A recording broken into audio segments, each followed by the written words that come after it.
Hello আমার ভালোবাসার বন্ধুরা, কেমন আছো সবাই? আশা করি সকলেই ভালো আছো। আমি তোমাদের প্রিয় চুমকি আপু আবারও চলে আসলাম নতুন একটি গল্প নিয়ে। গল্পটি শেষ পর্যন্ত শুনলে তোমাদের দাঁড়িয়ে যাবে। আমি অমিত রায়। আমি এই বছরই একটা সফটওয়্যার কোম্পানিতে চাকরি পেয়েছি। নৈহাটিতে থাকি। বাড়িতে আমি আর আমার মা থাকি, আর বাবা আন্দামান থাকে ব্যবসার কাজে। বাবা মাঝে মধ্যে আসে, আমি আর মা ও যাই মাঝে মাঝে। সল্টলেকে আমার অফিস। নৈহাটি থেকে ট্রেনে করে বিধাননগর নেমে অটো করে অফিস যাই। চাকরি পাওয়ার কিছুদিন পর থেকেই দেখি ট্রেনে একটা মেয়ে আমাকে ফলো করছে। মেয়েটা ব্যারাকপুর স্টেশন থেকে ওঠে, সেও বিধাননগরেই নামে। দেখতে খুবই সুন্দরী। আমিও প্রতিদিন তার অপেক্ষাতেই থাকি, কিন্তু কথা বলার সাহস পাইনি কোনোদিন। এইভাবেই কয়েকদিন যাওয়ার পর একদিন ট্রেন ব্যারাকপুর থামার পর আমি প্রতিদিনের মতো আজকেও ট্রেনের গেটের দিকে তাকিয়ে আছি। মেয়েটিও ওঠার সঙ্গে সঙ্গে এদিক ওদিক তাকাচ্ছে। বুঝলাম আমাকে খুঁজছে। কারণ আমি প্রতিদিন যেখানে বসে আসি আজকে অন্য জায়গায় বসেছি, আর আজকে আমার পাশে বসার জায়গাও আছে। সে এসে আমার পাশে বসল। আমার শরীরের শিহরণ জেগে উঠল। আমি চুপ করে বসে আছি। মেয়েটি আমাকে বলল, ফোনটা একটু দেবেন প্লিজ, একটা কল করব। আমার রিচার্জ আজকেই শেষ হয়ে গেছে, ট্রেন থেকে নেমেই রিচার্জ করব। আমি ফোনটা হাতে দিলাম। সে নাম্বার ডায়াল করল। দেখলাম তার ফোনটা বেজে উঠল। তারপর ফোনটা কেটে দিয়ে আমার ফোনটা আমার হাতে দিয়ে মুচকি হাসল। সারা রাস্তা আর কথা হলো না। অফিসে গিয়েও মন বসছে না। ভাবছি সে ফোন করবে না, আমি করব। আমি আর করলাম না। রাতে বেলা খেয়ে শুয়েছি। 10টার সময় কিছুক্ষণ পর ফোন বেজে উঠল। সেই নাম্বার দেখেই আমি আনন্দে আত্মহারা ফোন রিসিভ করলাম। ফোনের ওপার থেকে বলল, হ্যালো, আমি রিমি সেন বলছি। আমার নাম আমি বলে দিয়েছি। তোমার নামটা কি শুনি? আমি অমিত রায় আমার নাম। রিমি প্রতিদিন বিধাননগর নেমে কোথায় যান? আমি সল্টলেকে যাই। রিমি কি করেন? আমি সফটওয়্যার ইঞ্জিনিয়ার, উইপ্রোতে চাকরি করি। আপনি কোথায় যান? রিমি, আমি হাই স্কুলের ইংলিশ টিচার। মা ঘরে ঢুকলো। হাউস কোটটা খুলে আয়নার সামনে গিয়ে মাথা আঁচড়াচ্ছে। আমিও, আচ্ছা। মা, এই কার সঙ্গে কথা বলছিস রে? আমি ইশারা করে মাকে চুপ করতে বললাম। আমি রিমির সাথে কথা বলছি। মা মুচকি মুচকি হাসছে। রিমি কালকে একদম পেছনের কামরায় উঠবে আর আমার জন্য একটা সিট রাখবে। আমি ট্রেনে যা ভিড় হয় আপনার জন্য জায়গা রাখতে পারবো বলে মনে হচ্ছে না। রিমি, আপনি নয় তুমি বলো, আর জায়গা না পেলে তোমার কোলে বসবো বলেই হেসে ফেলল। রিমি, কি চুপ করে গেলে যে? বসতে দেবে তো কোলে? আমি, না মানে ইয়ে মানে। রিমি, কি মানে করছো? অনেক রাত হলো, এখন ঘুমাও, কাল দেখা হবে, গুড নাইট। আমি, গুড নাইট। মা, কিরে প্রেম করছিস নাকি? আমি আজকেই প্রথম কথা বললাম। মাকে সব কথা খুলে বললাম।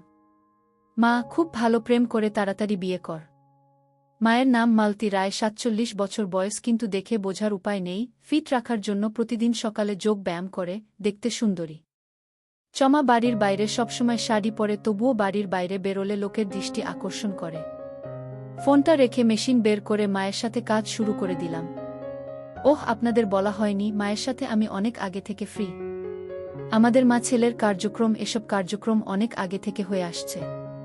সকালে 7টায় ঘুম থেকে উঠে তাড়াতাড়ি স্নান করে রেডি হয়ে নিলাম। অন্য দিনের থেকে একটু বেশিই তাড়াতাড়ি করছি।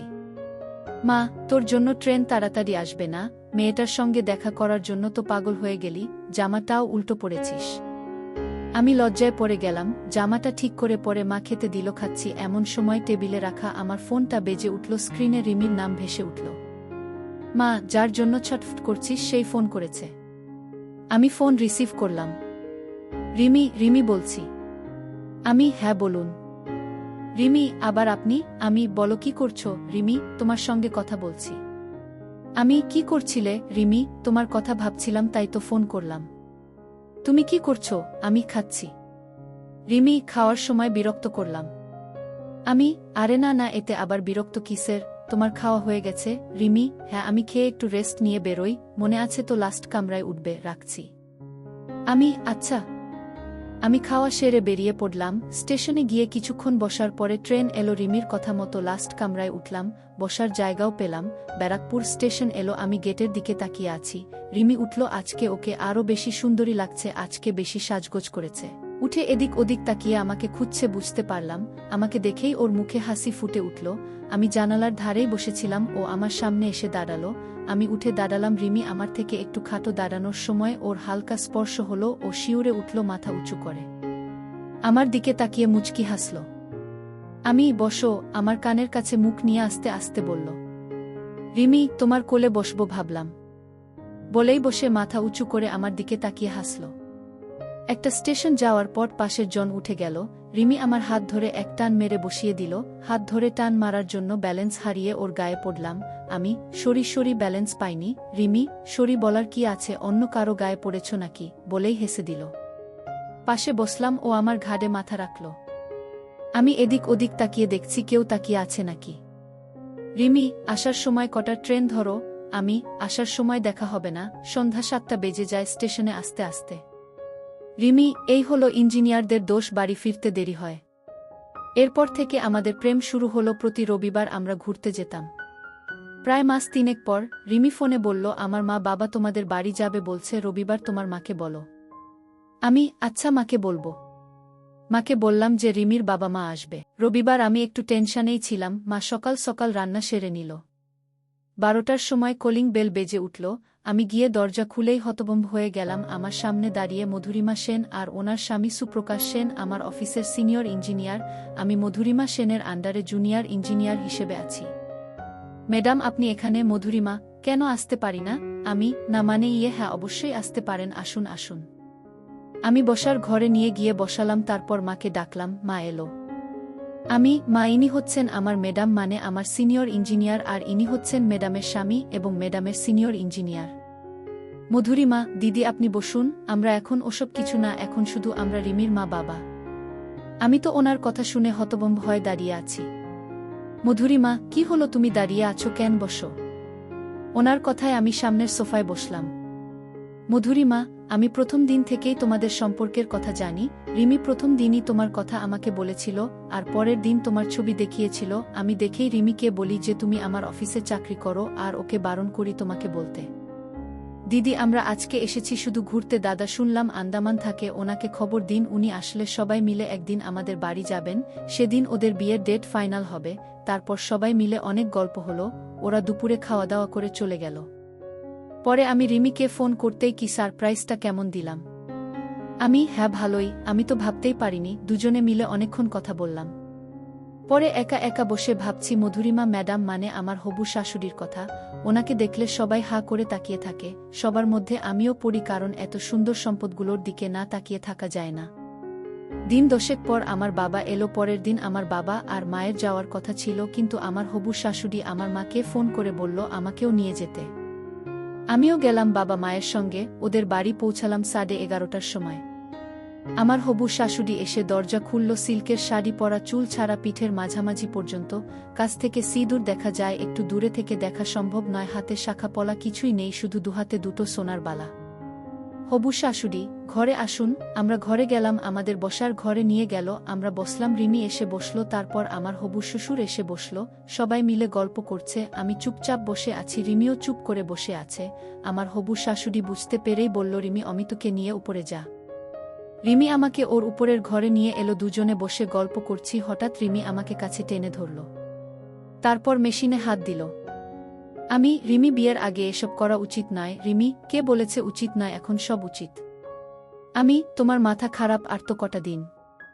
নিচ থেকে খাওয়ার জন্য ডাকলো। খেতে বসে শুনলাম পরের মাসে বিয়ের ডেট ফাইনাল হয়েছে। আমাদের আত্মীয় স্বজন কম, ওদেরও কম, তাই কোনো অসুবিধা হবে না।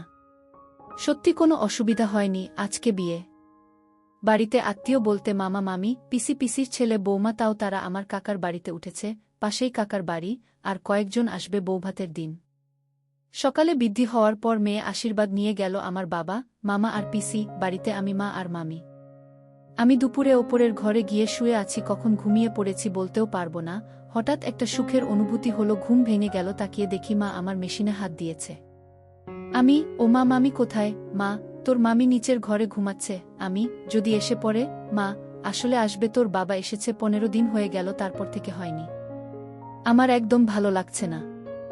আর বুকে পেলে আমাকে তো ভুলে যাবি। আমি, কি যে বলো না মা তুমি, তোমার সাথে মজাই আলাদা। এখনের মতো প্রতিদিন মনে হয় আর হবে না, কিন্তু মাঝে মধ্যে তোমার বৌমার চোখের আড়ালে অবশ্যই হবে। মা, ওঠ, এবার নিচে যাই, এখনই সব চলে আসবে। মা শাড়ি ঠিক করে চলে গেল। কিছুক্ষণ পর মেয়ে আশীর্বাদ করে সবাই এলো। আমিও উঠে ফ্রেশ হয়ে নিলাম। সন্ধ্যার সময় ধুতি পাঞ্জাবি পরে রেডি হয়ে নিলাম। সন্ধ্যা 7টায় বেরোলাম, রিমিদের বাড়িতে পৌঁছালাম 8:10। রাত 10টায় টায় লগ্ন ছিল আর বিয়ে শেষ হলো 12টার সময়। তারপর খাওয়া দাওয়া করে ঘরে গিয়ে একটু শুলাম। বিয়ের দিন 10 পরেই আমার প্রমোশন হয়েছে। আমার শাশুড়ির জন্যই এখন নতুন প্রজেক্টের কাজ করছি। আমরা অফিসে শাশুড়িকে ম্যাডাম বলেই সম্বোধন করি। এখন অফিসে ঢুকি 12টার সময়। এই প্রজেক্টের হেড ও আমার শাশুড়ি, সেই কারণেই আমি নতুন হয়েও চান্স পেয়েছি। এখন ফিরতেও দেরি হয়, রাত 10টা বেজে যায় বাড়িতে ঢুকতে। সকাল 8টায় রিমি বাড়ি থেকে বেরো আর আমি 10টায় বেরোই। চাকরিতে প্রমোশন যেমন হয়েছে, মাকে কাজ করে দেওয়ার সুযোগও হয়ে গেছে। প্রতিদিন 8টায় রিমি বেরিয়ে যাওয়ার পর মাকে কাজ করে দিই। মাস 3 পর রিমি সপ্তাহ খানেকের জন্য বাড়ি গেছে, আবার আমি আর মা আগের মতো রাতে একসঙ্গে ঘুমাই। হঠাৎ রিমি ফোন করল, আমি ফোন রিসিভ করলাম। রিমি, তুমি তাড়াতাড়ি আসো, বাবার খুব শরীর খারাপ। আমি, কি হয়েছে রিমি? জানি না, তাড়াতাড়ি আসো। আমি, তুমি অ্যাম্বুলেন্স ফোন করে বাবাকে হাসপাতালে নিয়ে যাও। আমি হাসপাতালে যাচ্ছি। রিমি, আচ্ছা। মা, কি হয়েছে? আমি, শ্বশুরের শরীর খারাপ। মা, তাড়াতাড়ি যা। আমি তাড়াতাড়ি রেডি হয়ে বেরিয়ে পড়লাম। বাইক নিয়ে হাসপাতালের কাছাকাছি পৌঁছে ফোন বেজে উঠল, রিমির ফোন। আমি, হ্যালো। রিমি হাউমাউ করে কেঁদে ফেলল। আমারও বুক ধড়ফড় শুরু হয়ে গেছে, আর বোঝার বাকি রইল না, রিমি, বাবা আর নেই। আমার গলাও ভারী হয়ে এলো। আমি, তোমারা কোথায়? রিমি কান্নার জন্য কথা বলতে পারছে না, কোনো রকমে বলল হাসপাতালে আছি। আমি গেলাম। রিমি আমাকে ধরে কান্না শুরু করল। শাশুড়িও অঝরে কেঁদেই চলেছে। আমি আর চোখের জল ধরে রাখতে পারলাম না। দুজনকেই একটু শান্ত করার পর শুনলাম স্ট্রোক হয়েছিল, নিয়ে আসতে আসতেই মারা গেছে। তারপর আমি সবকিছু করলাম। ওদের আত্মীয় স্বজন বলতে রিমির মামা বাড়ির দিকে কয়েকজন, ওর 3 মামা মামি, মামার ছেলেরা এলো, আর আমার মা এলো। দাহ হতে হতে বিকেল হয়ে গেল। রিমির সব আত্মীয় বাড়ি চলে গেল। আমি, মা আর রিমি রয়েছি রিমিদের বাড়িতে। মা শাশুড়িকে সান্ত্বনা দিচ্ছে, আমিও শাশুড়িকে বোঝানোর চেষ্টা করছি। পরের দিন মা বলল, মা, তুই আর রিমি এখানেই থাক, আমি বাড়ি চলে যাই। শাশুড়ি, কেন দিদি, আপনিও থাকেন না? মা, না দিদি, বাড়ি ফাঁকা আছে, দিন 2 পরেই আবার আসব। মা চলে গেল, আমি আর রিমি থাকলাম। রাতে রিমি শাশুড়িকে বলল, মা, তুমি আমার সঙ্গে আমার ঘরে ঘুমাও, তোমাকে একা ঘুমাতে হবে না। শাশুড়ি, অমিত কোথায় ঘুমাবে? রিমি, ও তোমাদের ঘরে ঘুমাক গিয়ে। রাতে খেয়ে আমি শ্বশুর শাশুড়ি যে ঘরে ঘুমাতো সেই ঘরে ঘুমাতে গেলাম। আমি খাটে শুয়ে পড়ে আমার চোখ গেল আলনার উপর একটা জিন্স প্যান্টের নিচে লাল রঙের ছোট কাপড় উকি মারছে। আমি উঠে গিয়ে দেখলাম। আমার আর বুঝতে বাকি রইল না যে এটা শাশুড়ির। যেদিন শ্বশুর মারা যায় সেদিন অফিস থেকে এসে ছেড়ে রেখেছিল, সেইভাবেই আছে। আমি খাটে এসে শুলাম, শাশুড়িকে করছি। আমার গরম হয়ে গেল। সকালবেলা ঘুম থেকে উঠে ডাইনিং এ গেলাম, দেখি রিমি আর শাশুড়ি বসে আছে। সাদা থান পরে শাশুড়িকে দেখতে খুবই খারাপ লাগছে। আমি ব্রাশ করছি। রিমি বলল, রিমি, আমার তো স্কুলে পরীক্ষা চলছে, না গেলে হবে না। তোমার তো কাজ বাড়িতে বসেই ল্যাপটপে করা যায়, আর তোমার সিনিয়র তো এখানেই আছে, অসুবিধা হবে না, তুমি বরং মায়ের কাছে থাকো, আর তো কেউ নেই থাকার মতো। আমি মনে মনে একটু খুশিই হলাম। 9টার সময় রিমি স্কুলে বেরিয়ে গেল, বাড়িতে আমি আর শাশুড়ি। আমি রিমির ঘরে বসে আছি, আর শাশুড়ি নিজের ঘরে গিয়ে একটু ঘুমিয়েছে। আমি বসে বসে শাশুড়িকে নিয়েই ভাবছি। হঠাৎ কানে কান্নার আওয়াজ ভেসে এলো। আমি উঠে শাশুড়ির ঘরে গিয়ে দেখি শাশুড়ি কান্না করছে শুয়ে শুয়ে। শাশুড়ির অবস্থা দেখে আমি লজ্জায় পড়ে গেলাম। অনেকটা উপরে কাপড় উঠে রয়েছে। আমাকে শাশুড়ি দেখতে পায়নি। আমি দাঁড়িয়ে দাঁড়িয়ে দেখছি আর ভাবছি ওনার কাছে যাব কি যাব না। সাহস করে ডাকলাম, মা, আপনি কাঁদছেন? শাশুড়ি আমার গলার আওয়াজ পেয়ে পায়ের শাড়িটা একটু নামালো, কিন্তু দেখে মনে হলো এতে উনি লজ্জিত নয়। ভাবলাম স্বামী শোকে হয়তো এসব লজ্জা নিয়ে উনি অতটা ভাবিত নয়। আমি ওনার মাথার কাছে গিয়ে বসলাম। আমি শাশুড়িকে বললাম, মা, কাঁদবেন না, আমি তো আছি। বলেই লজ্জায় পড়ে গেলাম। শাশুড়ি যা বলল তার জন্য আমি প্রস্তুত ছিলাম না। শাশুড়ি, তোমার শ্বশুরের জায়গা তুমি পূরণ করবে তো? আমি কি বলবো ভেবে পাচ্ছি না। শাশুড়ি, মাথায় একটু হাত বুলিয়ে দাও তো। আমি ওনার মাথায় হাত বুলিয়ে দিচ্ছি। আমার বেরিয়ে যাওয়ার মতো অবস্থা। শাশুড়ি আমার দিকে ফিরে শুলো। শাশুড়ি, সামান্য দেখেই তোমার এই অবস্থা, সব কিছু দেখলে কি হবে? আমি শাশুড়ির মুখে এই কথা শুনে নিজের কানকেও বিশ্বাস করতে পারছি না। আমি দুপা চেপে ঢাকার চেষ্টা করছি। শাশুড়ি মাথা তুলে আমার দিকে তাকিয়ে মুচকি হাসল। আমি তো কি করব ভেবে পাচ্ছি না। তার মধ্যে উনি হাতটা মেশিনের উপর রাখল। আমি তো চোখ বন্ধ করে আছি আর ওনার মাথায় হাত বুলিয়ে যাচ্ছি। আমি লজ্জায় মাথা নিচু করে আছি। শাশুড়ি, ও তো লজ্জা পেতে হবে না, কালকে রাতে মধু ফেলতে লজ্জা লাগেনি? আমি তো আরও লজ্জায় পড়ে গেলাম। শাশুড়ি, আমি তো আর পারছি না। তাড়াতাড়ি মেশিন বের করো। আজকে থেকে আমার দায়িত্ব কিন্তু তোমার শ্বশুরের কাজটা তোমাকেই করতে হবে। এরই মধ্যে শাশুড়িকে আপনি থেকে তুমি বলা শুরু করা দিয়েছি। অবশ্য শাশুড়ি আমাকে সেটা করতে বলছে। আর তার নাম মধুরিমা থেকে মধু বলে ডাকতে বলেছে। তুমি যখন সুযোগ দিয়েছ তোমার সেবা করার, তাহলে তো আমার কোনো অসুবিধা নেই। আমি তো খুবই ভাগ্যবান শাশুড়িকে সেবা করতে পারছি। মধু, এভাবে বলো না। আমিও যে তোমাকে কাছে পেয়েছি এটাই বা কজন শাশুড়ির ভাগ্যে হয় বলো। আমি আর শাশুড়ি কিছুক্ষণ শুয়ে থাকলাম। শুয়ে শুয়ে গল্প করছি, ঘড়ির দিকে তাকিয়ে দেখি 12টা বাজে। শাশুড়ি, অমিত চলো স্নান করে আসি। আগে আপনি আসুন, তারপর আমি যাচ্ছি। শাশুড়ি, কেন? একসঙ্গে স্নান করব চলো। কি বলছেন মা? শাশুড়ি, আবার মা? বলেছি না, নাম ধরে ডাকবে, কেউ থাকলে মা বলে ডেকো। মা বলে ডাকলে ওই টাইমের সময় লজ্জা পাবে। লজ্জা কিসের? শাশুড়ি, তাহলে একসঙ্গে স্নান করতে লজ্জা পাচ্ছ কেন? লজ্জা পাবো কেন? চলুন। শাশুড়ি শাওয়ারটা চালিয়ে দিল, তারপর দুজন ভিজলাম কিছুক্ষণ। শাশুড়ি, এবার আমাকে সাবান মাখিয়ে দাও।